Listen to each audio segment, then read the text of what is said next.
Il est 7h54 sur RMC. Tout de suite, expliquez-nous.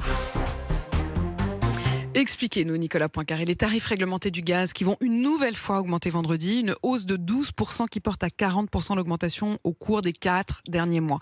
Expliquez-nous d'abord pourquoi le gaz est soudain si cher. Eh bien, à cause de la reprise mondiale qui elle-même est liée au recul de la pandémie du Covid.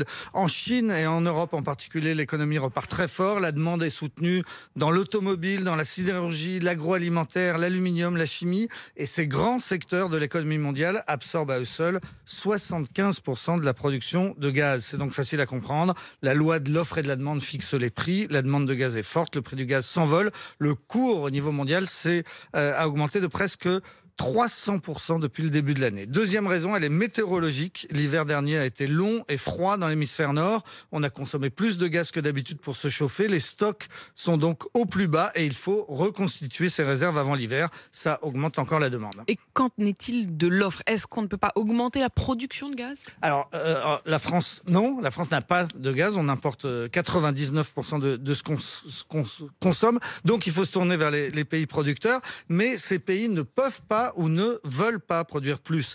43% du gaz que nous importons vient de Norvège, mais il y a un an exactement aujourd'hui, la Norvège a connu un important incendie sur un site de production dans une île tout à fait au nord du pays.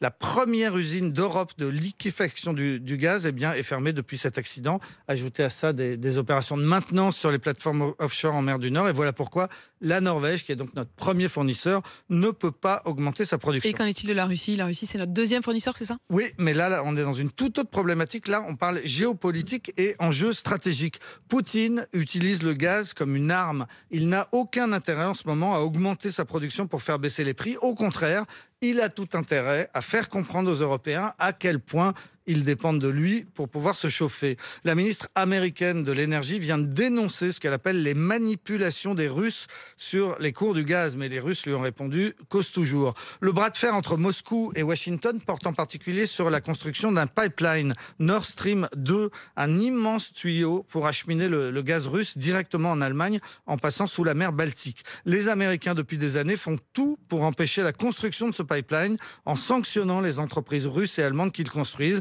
Eh bien, résultat, le tuyau n'est toujours pas terminé et les Russes ne peuvent pas livrer leur gaz directement à l'Allemagne. Les Russes sont les premiers producteurs mondiaux de gaz, ex-aequo avec qui ? Avec les Américains. Et il y a un adage qui dit que lorsqu'on parle d'énergie, lorsqu'on parle de pétrole et de gaz, eh bien, les grandes puissances ne rigolent plus du tout. C'est ce à quoi on assiste en ce moment. En attendant, c'est toute l'Europe qui est donc en difficulté. Oui, l'explosion des prix des gaz est un sérieux problème pour tout le monde. En Espagne, on a vu des manifestations de colère et le gouvernement vient de diviser par 2 le montant des taxes sur les gaz. En Grande-Bretagne, on a relancé des centrales à charbon pour produire de l'électricité en se passant du gaz, mais ces centrales sont très polluantes. En Italie, le Premier ministre vient de débloquer une enveloppe de 3 milliards d'euros pour alléger les factures des particuliers. Et en France, eh bien, on a ce chèque énergie de 100 euros qui sera envoyé en décembre à 6 millions de foyers. Mais ça ne suffira pas parce que la hausse du prix du gaz va se poursuivre et parce que cette hausse du prix entraîne aussi mécaniquement une hausse du prix de l'électricité qui coûtera plus cher et ça va coûter plus que 100 euros par foyer. C'est une sorte de bombe à retardement. Personne n'a oublié qu'en 2018, la révolte des Gilets jaunes est née de l'augmentation du prix de l'énergie. À l'époque, c'était l'essence. Demain, ça pourrait être le gaz.